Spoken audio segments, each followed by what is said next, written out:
यत्पदाम्बुरुहध्यानविध्वस्ता शेषकल्मषः वस्तुतामुपयातोऽहं यामुनेयं नमामि तम्। आप सभी का आज की श्रीमद् भगवद गीता प्रवचन श्रृंखला में बहुत बहुत स्वागत। यूट्यूब, फेसबुक के माध्यम से आप सभी गीता जी के इस प्रवचन श्रृंखला को सुन रहे हैं और साथ ही साथ बड़े उत्साह के साथ इसे शेयर भी कर रहे हैं। इसके लिए आप सभी श्रोताओं का बहुत बहुत धन्यवाद।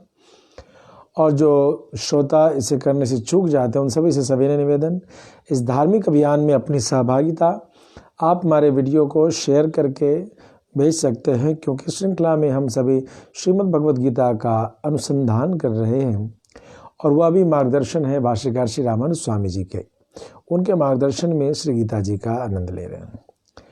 We are here to discuss about the another episode from Srimad Bhagavad Gita ji as explained by Bhashyakar Sri Ramanand Swami ji.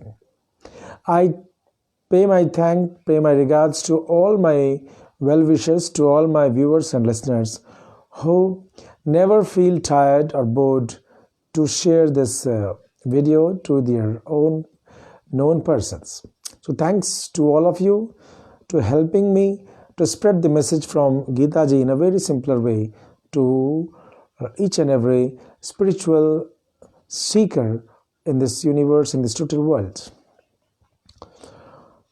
आज हम तृतीय अध्याय के 6ठे श्लोक का अनुसंधान करेंगे।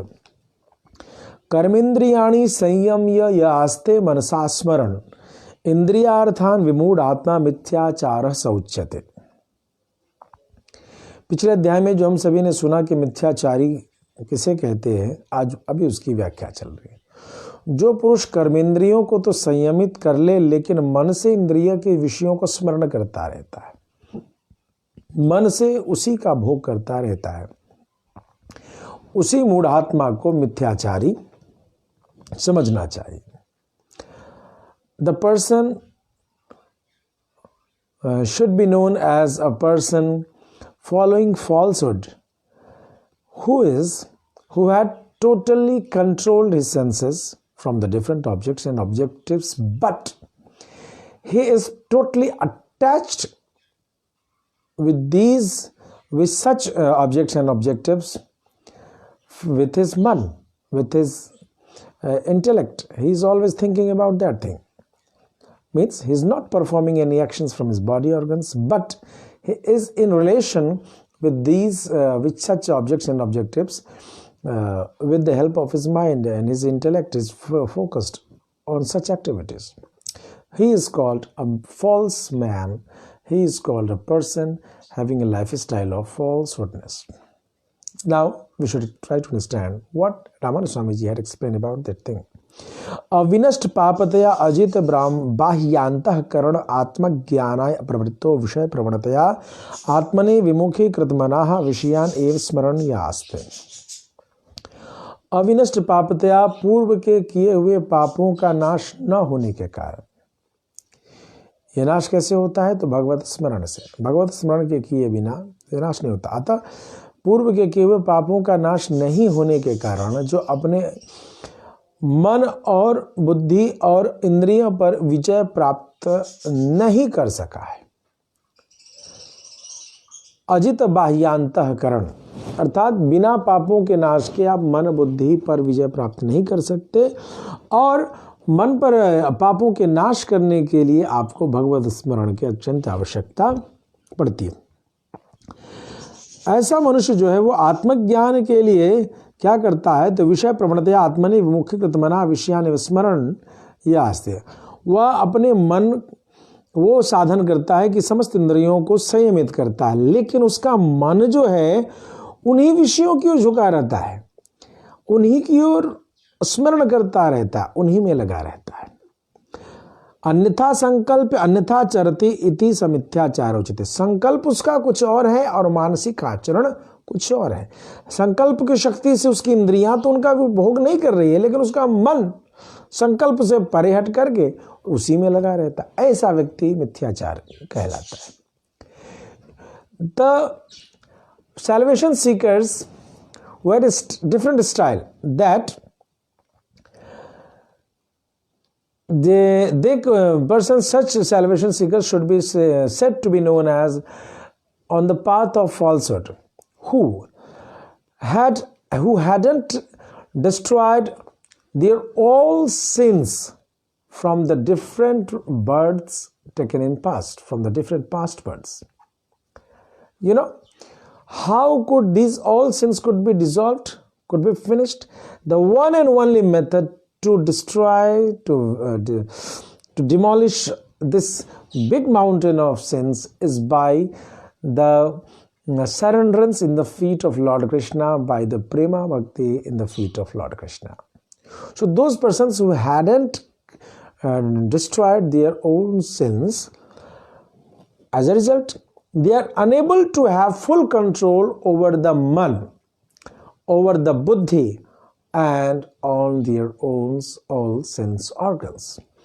In such condition, if someone is practicing the different sadhanas and upasanas related to Atmagyan, related to the knowledge of Atma, such persons, if even they had controlled their senses from the different objects and objectives, but along with it, the situation of man is that it is surrendered in these materialistic objectives. It is always thinking, it is always getting attracted with these materialistic pleasures. Such persons are known as the falsehood persons. They are practicing falsehood path in the path of salvation. Anyata sankalp means the oath, the promise made to them is something different. The decision which they had made is something different, and the practice which they are maintaining with their man, with their buddhi, with their mind, that is different. So such persons are known as they are practicing falsehood practice of Atmagyan. Atmagyana udyukto viparito vinashto bhavati ityartha. आत्मज्ञान के लिए चेष्टा करता हुआ उससे विपरीत होकर के वह नष्ट हो जाता है। अर्थात वह उद्यत, उसने प्रारंभ तो की आत्मज्ञान की बात की, लेकिन इस पद्धति के कारण उसका सारा प्रयास व्यर्थ हो जाता है। The person, the salvation seekers, they started their business, their practice for Atmagyan, but due to the uncontrolled mana,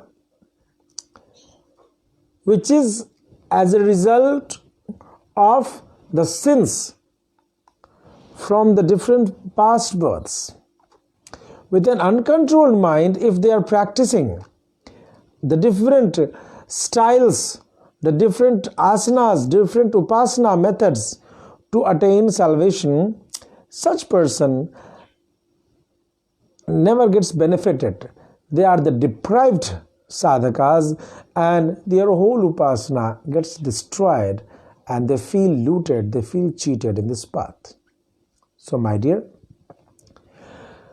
control your senses, control your attachment with the fruits of the actions which you had done, but along with it, you need to practice surrenderance in the feet of Lord Krishna. Otherwise, you are going to destroy your total effort in the path of salvation. Next is the 7th shloka from the chapter 3rd. Yastvindriyani manasa niyamya rabate Arjuna karmendriyaih karma yogam asakta sa vishishyate. हे अर्जुन, जो मनुष्य मन से इंद्रियों को रोक कर आसक्ति रहित होता है, यस्तु इंद्रियानी मनसा नियम्य आरभते अर्जुन, आसक्ति रहित हो जाता है, उसकी कोई आकर्षण नहीं रहती, कर्मेंद्रियों से कर्मियों को आरंभ करता, वही श्रेष्ठ होता है। कर्मेंद्रिय मतलब जो विभिन्न इंद्रियां हैं, उनसे कर्मयोग को प्रारंभ करता है, वही श्रेष्ठ साधक कहलाता है। You should term as a Shresth Sadhak, a great Sadhak, or the perfect Sadhak to such salvation seekers who are in a practice or who had controlled their senses from the different objectives along with mana, along with a decisive mind. and gets controlled sense organs, gets a situation of detachment from the fruits and the actions. Along with it, they are performing karma yoga from all their sense organs. Such persons are known as the great sadhakas. Now we will understand it in an explained way. अतः पूर्व अभ्यस्त विषय सजातीय शास्त्रीय कर्मणि इंद्रियाणि आत्मावलोकन प्रवृत्तेन मनसा नियम्य तै स्वतः एव कर्म प्रवणि इंद्रिये असंग पूर्वकम यह कर्म योगम आरभते स असंभाव्यमान प्रमादत्वेन ज्ञान अनिष्ठात् अपि पुरुषाद् विशिष्यते।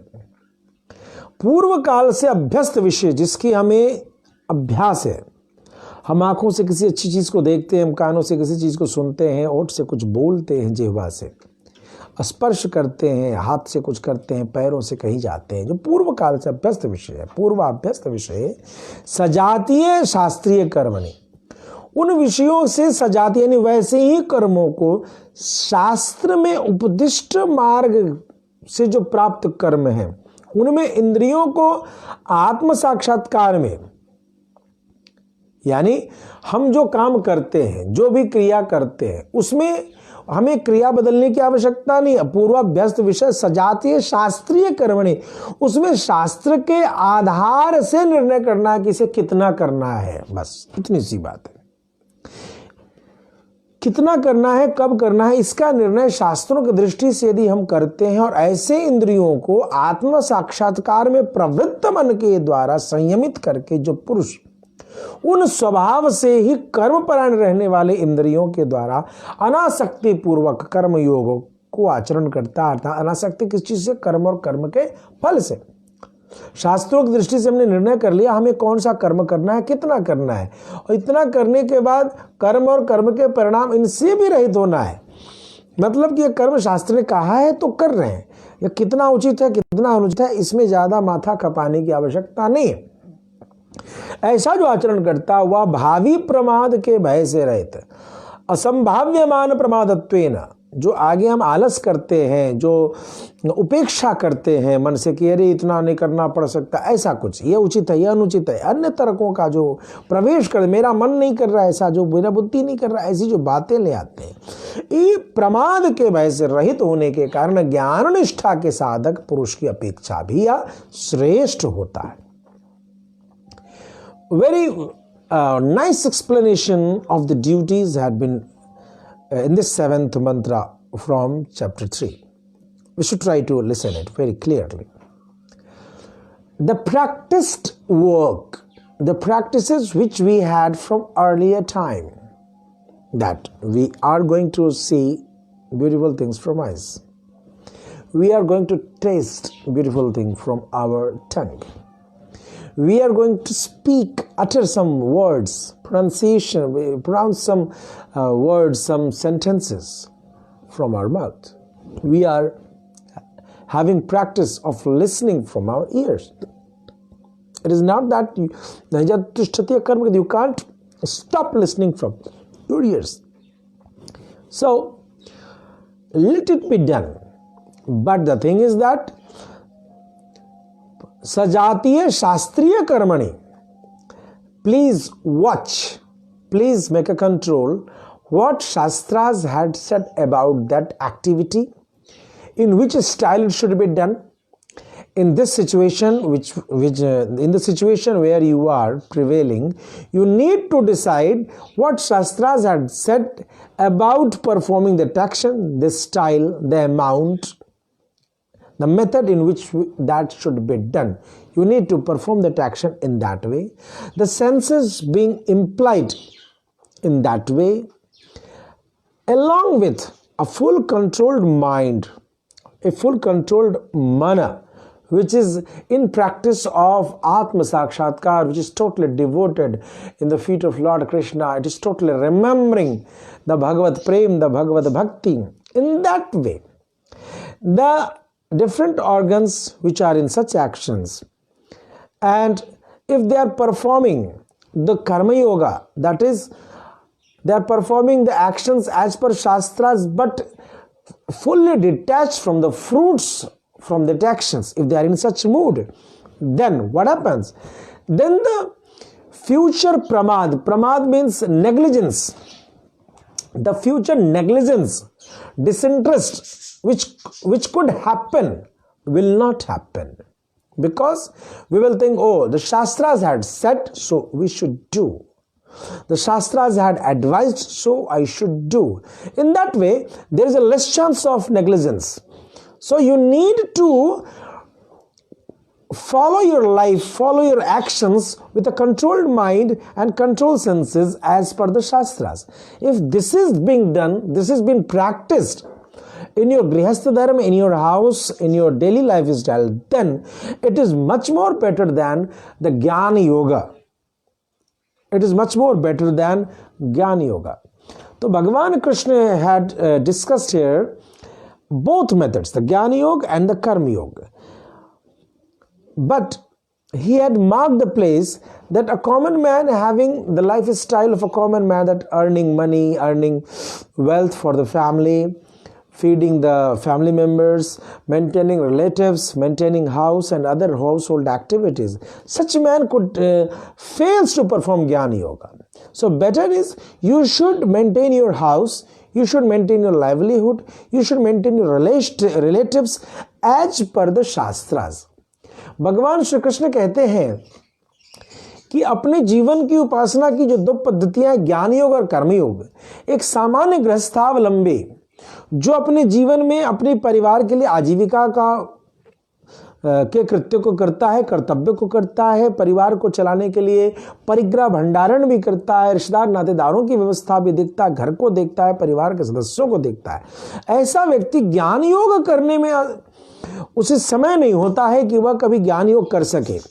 ऐसे व्यक्ति को कर्मयोग के आधार पर अपना जीवन यदि वह जीता है तो वह एक ज्ञान योग से भी, सांख्य शास्त्र के जो प्रवृत्ति वाले ज्ञान योगी हैं उनसे श्रेष्ठ कर्मयोग करने वाला योगी, यह सरल उपासना उनके लिए उपस्थित है। अतः हे अर्जुन, तुम्हें कर्मयोग ही करना चाहिए। तुम जंगल में जाकर के ध्यान नहीं कर सकते, तुम बैठ करके समाधि नहीं लगा सकते, तुम्हारा गिरा हुआ गांडी तुम्हें उठाना ही पड़ेगा और अपने कर्म को करना ही पड़ेगा। अतः कर्मयोग की श्रेष्ठता भगवान यहाँ बताते हैं कि कर्मेंद्रिय कर्मयोगम असक्तः सा विशिष्यते, यह विशेष विधि बताए, यह श्रेयस्कर विधि बताए कि हमें ऐसा ही करना चाहिए। आगे के 8वें मंत्र में, 8वें श्लोक में हम सभी गीता जी के 3 अध्याय के 8वें श्लोक को अध्ययन करें। We are here with the 8th mantra from the 3rd chapter of Gita ji. नियतं कुरु कर्म त्वं कर्म जायो ह्य कर्मणः शरीर यात्रा विचते न प्रसिद्धेद अकर्मणः। तुम निश्चित कर्म करो, शास्त्र ने जो कह दिया उस निश्चित कर्म को करो, क्योंकि ही अकर्मणः जायो कर्म, निकम्मे होने से अच्छा है कुछ कर्म करना। अकर्म से तो तेरी शरीर यात्रा भी सिद्ध नहीं होगी। शरीर यात्रा भी चतेन प्रसिद्धित अकर्मणा, अकर्म किए करने से तुम्हारी इस जन्म से उस जन्म की यात्रा भी सफल सिद्ध नहीं हो सकते, जीवन व्यर्थ हो जाएगा। भगवान Shri Krishna ji is saying that first of all we will try to listen in a single line and then explanation would be provided later on. That you should perform your perfect karma, the karma which had been prescribed for you as per the Shastras, along with it. Why it is so? Because sitting idle without any actions is not better than a karma yogi. Performing actions is much more better than sitting idle. You will feel your life bored. You will feel your life waste. And along with it, if you are in a situation, if you are in a mood to not perform any action, then, dear one, you are going to waste your life. Your life is going in vain. It will be useless. So the method to not performing any action and sitting idle would be making your life waste, would be making your life boredom, would be making your life meaningless.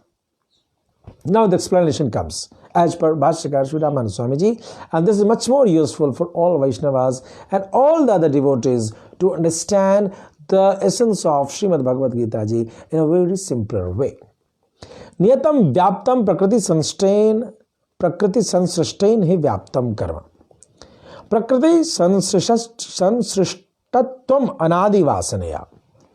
नियत का अर्थ यहां व्याप्त है, क्योंकि कर्म की जो प्रकृति है, कर्म का जो विधि है, कर्म का जो सिचुएशन है, कैसा कर्म, यह संसर्ग, यह कर्म प्रकृति संसर्ग जीवात्मा से ही व्याप्त है।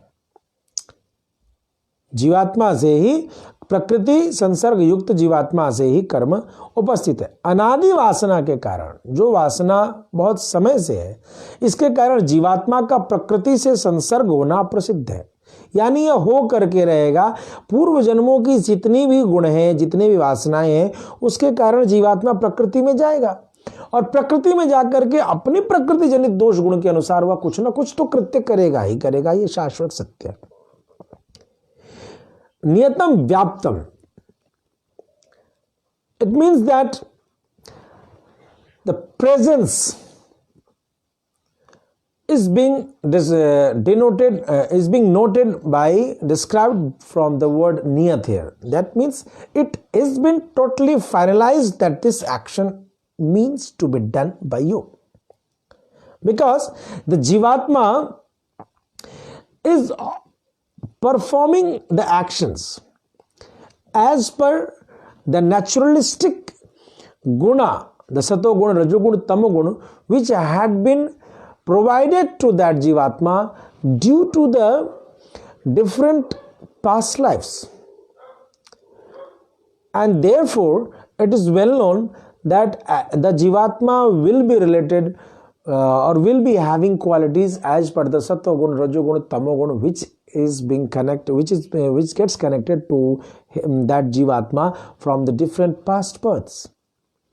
Niyatattvena sushakatvad असंभावित प्रमादत्वात् च कर्मणा। इसलिए कहते हैं कि नियत होने से जो शुभ कर्म है, जितने कर्म है, वह सुख साध्य, आसानी से, हमें पता है मेरा जन्म हुआ है और मेरे परिवार में आजीविका है, तो मुझे ऐसा कर्म करना चाहिए, ऐसा भाव की उत्पत्ति होती है। इसलिए इनमें प्रमाद का भय भी नहीं है। इसलिए जब हमें पता है कि हमें ये करना है, तो हम उसमें आलस नहीं दिखाते, या हम उसमें संशय के कारण जो अभी नहीं बाद में ऐसी उलझन का निर्माण नहीं होता। Then finalized that karma which had been described from the shastras for you, if we are able to know that karma, then it becomes very easier for us, sukh sadhya. It could be easily attained by you. It could be easily practiced by you.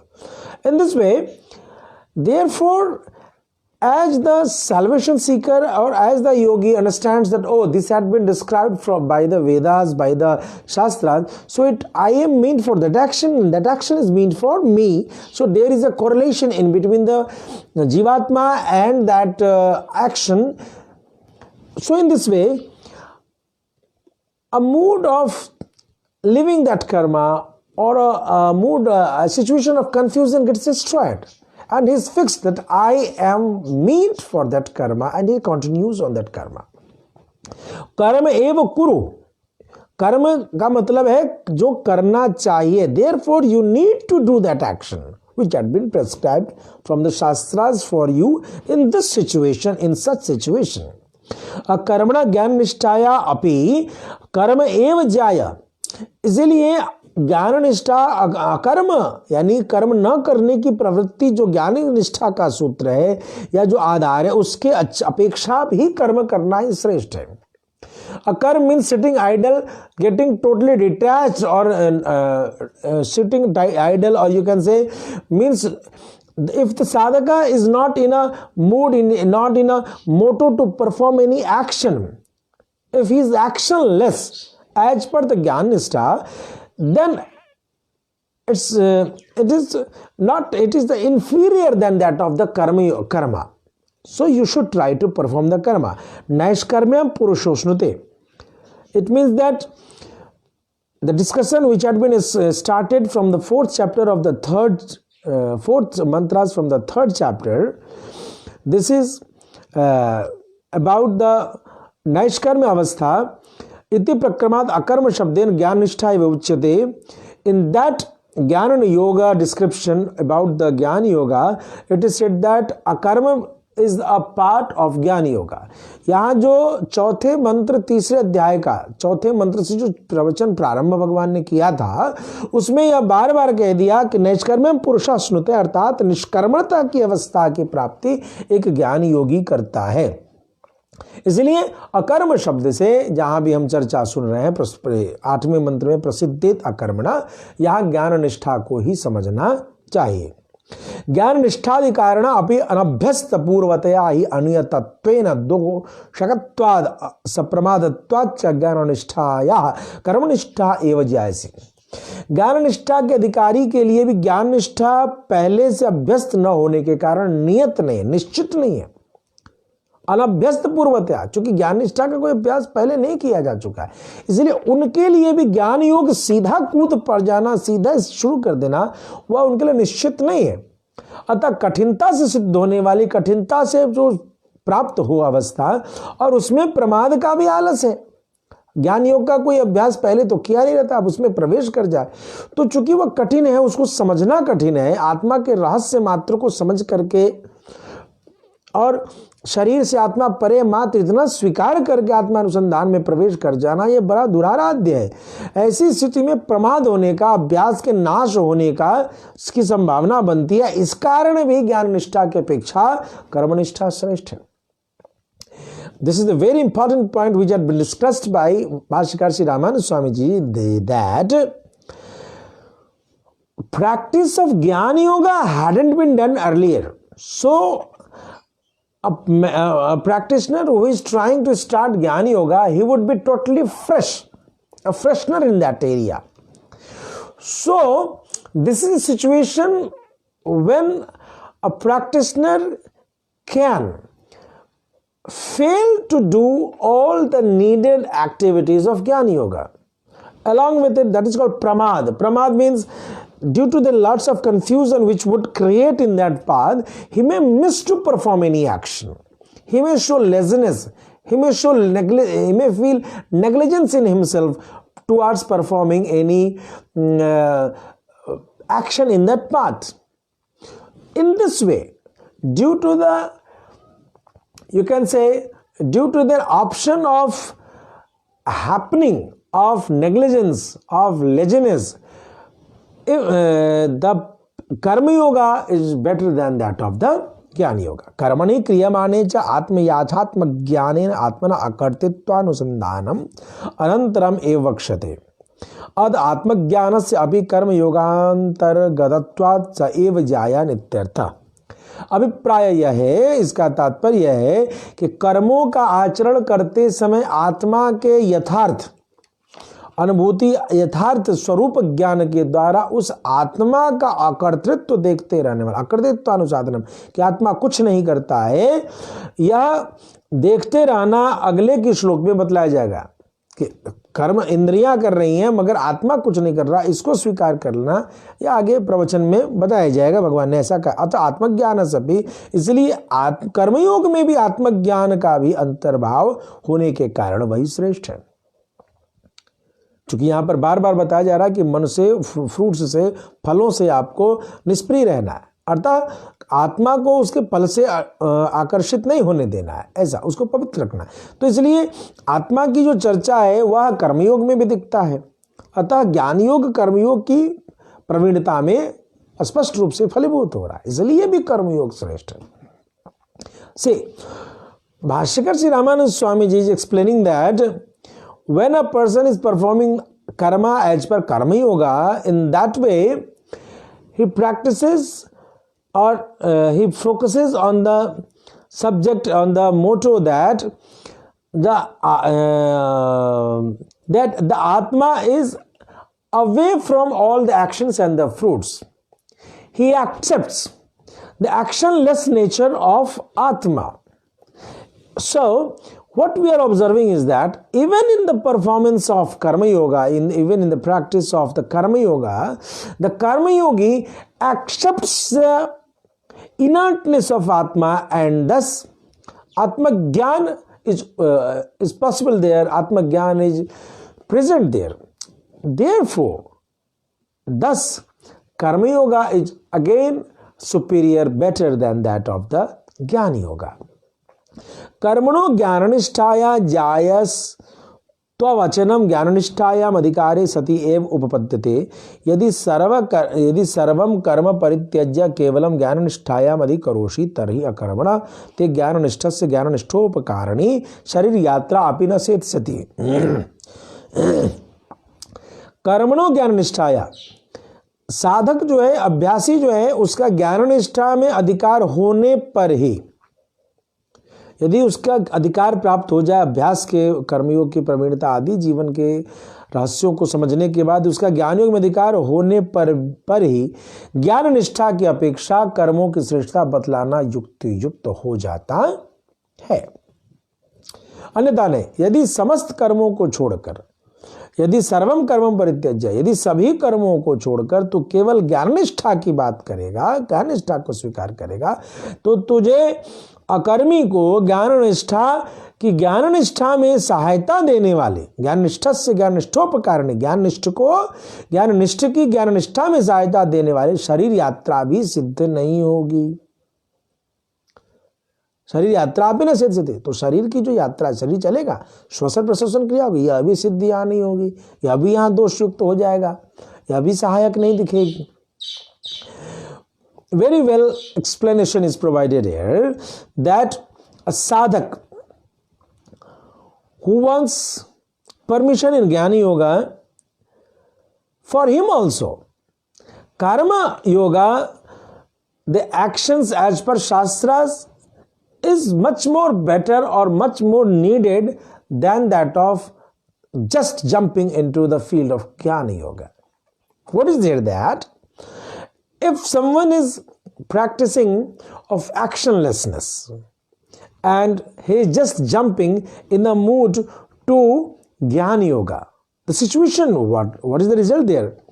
In this way, the Jnana-nishtha persons, means the person who wants to perform Jnana Yoga, he has a body, and in this way he fails to utilize the body to perform Jnana Yoga.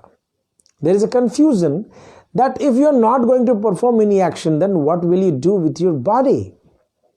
The body becomes useless, body becomes meaningless, and thus the life becomes meaningless, life becomes useless for such practitioners.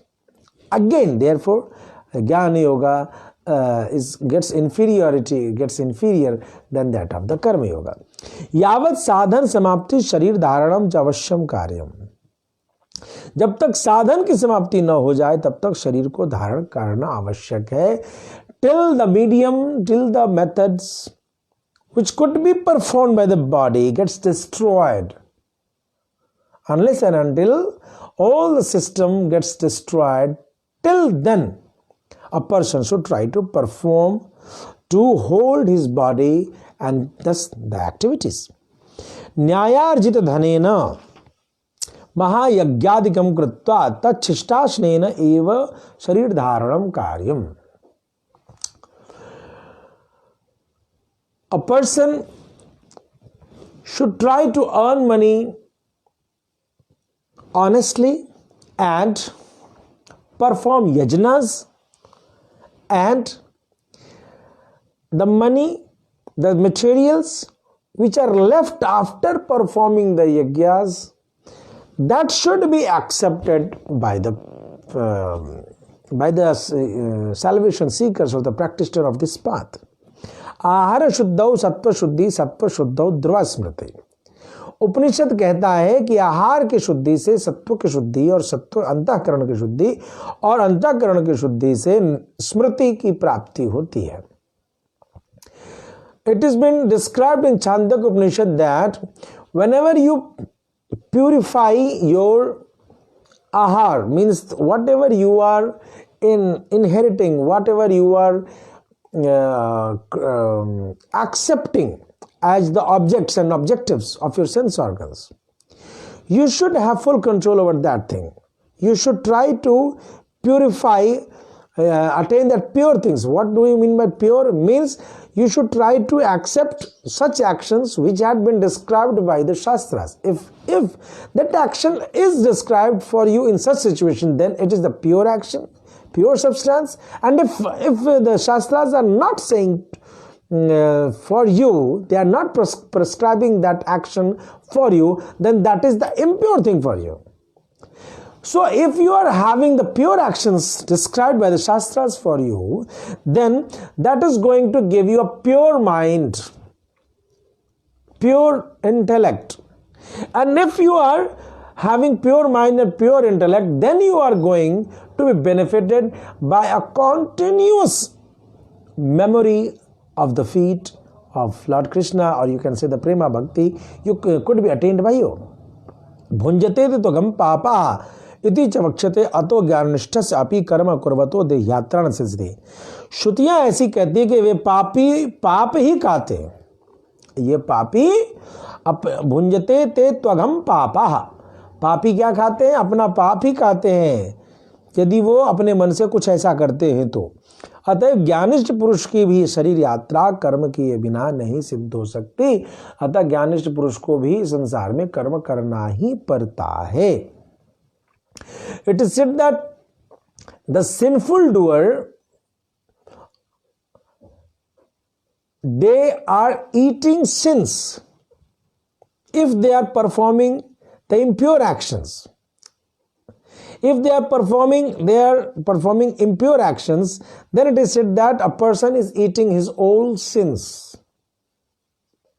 Means, never try to make any action which had been checked wrong for you by the Shastras. And you should do all such actions, either it be successful or not by you, as per the Shastras.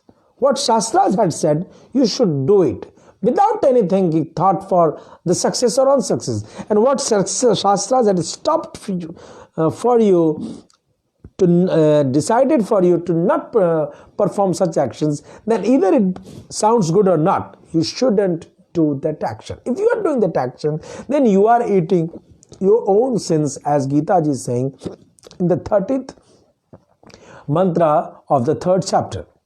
So, therefore also, for the passing of this life cycle, a Gyan Yogi needs to perform the actions as per Shastras. यतो ज्ञाननिष्ठस्य अपि ध्रियमाण शरीरस्य यावत् साधन समाप्ति महायज्ञादि नित्य नैमित्तिकम कर्म अवश्यम कार्यम।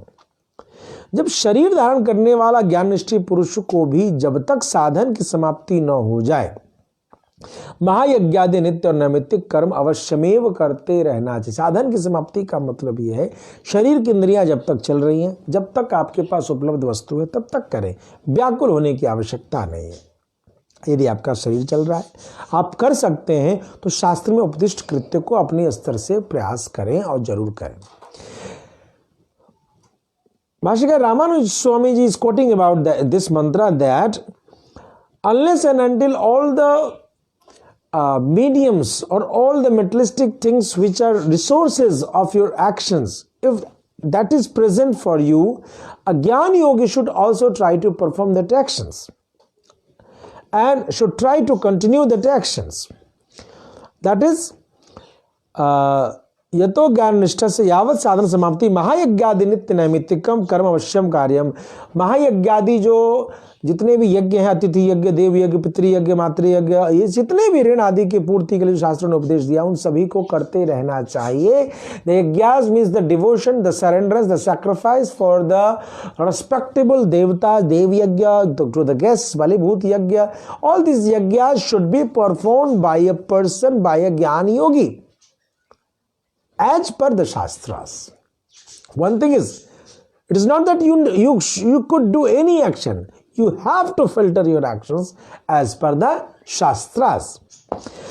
यतश्च कर्म योगे अपि आत्मना कर्तृत्व भावनया आत्मयाथात्म्यानुसंधानम अंतर्भूतम यतश्च प्रकृति संसृष्ट कर्म योग शुष्क अप्रमादश्च अतो ज्ञान निष्ठा योग्यस्य अपि ज्ञान योगात् कर्मयोगो ज्यायान तस्मात् त्वं कर्मयोगम एव कुरु इत्यभिप्राय। कहते हैं आत्मा के अकर्तृत्व की भावना से कि आत्मा कुछ करती नहीं है, ऐसी भावना से आत्मा के यथार्थ स्वरूप का ज्ञान जो है वह कर्मयोग के अंतर्गत है। The atma is freed from all the actions and accepting this thing is a major part in the field in the path of karmayoga. प्रकृति से ओतप्रोत, प्रकृति से युक्त जो ये मनुष्य है, जो तीनों गुणों से व्याप्त है, उसके लिए कर्मयोग ही सहज में आचरण करने होगा, प्रमाद रहित है, मतलब कि निश्चित है, उसमें संशय नहीं करेगा। किसी न किसी सत्वगुण, रजोगुण, तमोगुण प्रवृत्ति से युक्त है और कहीं न कहीं हमारा जन्म हुआ है और उसी विधि व्यवस्था से हमें उस कृत्य को करना चाहिए और करना पड़ता है। अतः इसमें वह निश्चित कर्म को करने में आलस या कोई उलझन की संभावना नहीं रहती। See, it has been described that any person is having a mixture of these all three gunas, satagun, rajogun, tamogun, and the work, the actions comes before him as per the three gunas which is being inside him. So, in that way, the better is to perform that actions as per the gunas which we had been inherited from the past birth. This is because you have the guna present in that, you need to perform that actions as per the Shastras. In this way, this becomes very easier. That guna is inherited in you and the action, the Shastras had also provided the order, but the method and the quantity and quality, you should, these are the two words, the quantity and quality is being described by the Shastras. So therefore we need to move to the Shastras for these actions. That how should we do, when should we do, what should be the style, the method of performing that action. For this thing only we need to refer to the Shastras. कहते हैं तब ज्ञान निष्ठा में समर्थ पुरुष के लिए भी ज्ञानियों की अपेक्षा कर्मयोग श्रेष्ठ है, इसलिए तो कर्मयोग का ही आचरण कर, यह अभिप्राय है। Therefore, the person who are performing Jnana-nishtha, Jnana Yoga, the Sankhya Yogi, these all needs to perform Karma Yoga. Because this Karma Yoga is much more needed for them also. So they should also try to perform the Karma Yoga, and therefore, O Arjuna, you also try to be on the path of Karma Yoga. This whole discussion I am trying to create with you is that please do your actions as prescribed in the Shastras for you, and this is the Karma Yoga. एवं तरहि द्रव्यार्जनादे है कर्मणा अहंकार ममकार आदि सर्वेन्द्रिय व्याकुलता गर्भत्वेन अस्य पुरुषस्य कर्म वासनया बंधनम भविष्यति इति अत्र आह।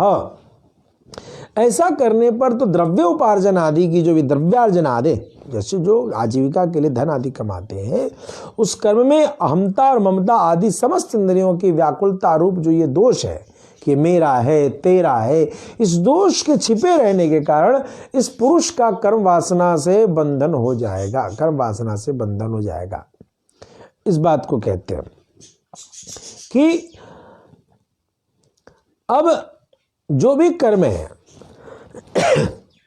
whatever the actions are there, these actions generally we say this is my house, this is your house, this is my fruit, this is your fruit, this is my dress, this is your dress, this is my duty, this is your duty. This is the two situations of mine and yours. In this way a person gets confused, or in this way we used to lead a lifestyle.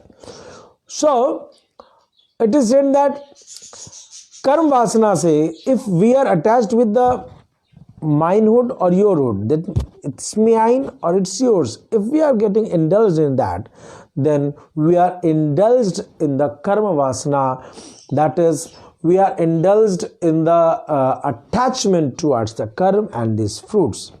So what is this and how it would be understood later on, we will be here from the 9th mantras of 3rd chapter from tomorrow. Later on, we will discuss about Gita continuously. So, to my all spiritual followers and listeners, please, with a great smile, try to share this to your all spiritual devotees, friends, so that the message of Gita ji could be benefited to each and every person in this world. आप सभी हमारे श्रोताओं से निवेदन कि तीसरे अध्याय के 9वें श्लोक से हम सभी कल पुनः सत्संग में उपस्थित होंगे और जितने भी धर्म और अध्यात्म के आप सभी प्रेमी, आपके जितने मित्र बंधु हैं, उन सभी को इस वीडियो को जरूर शेयर करें, क्योंकि इस वीडियो को हम सभी भाष्यकार श्री रामानुज स्वामी जी, जिन्होंने वैष्णवीय सिद्धांत के अनुसार गीता जी पर अपनी सरल टिप्पणी की है, जो हम सभी के जीवन की समस्त शंकाओं का निराकरण करेगी और हमारी उपासना को भगवान के श्री चरणों में बल प्रदान करेगी, दृढ़वती करेगी, बलवती करेगी।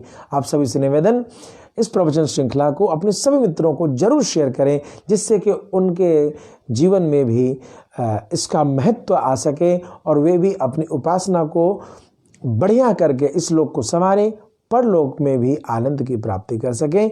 तब तक के लिए आप सभी को जय श्रीमन नारायण, धन्यवाद।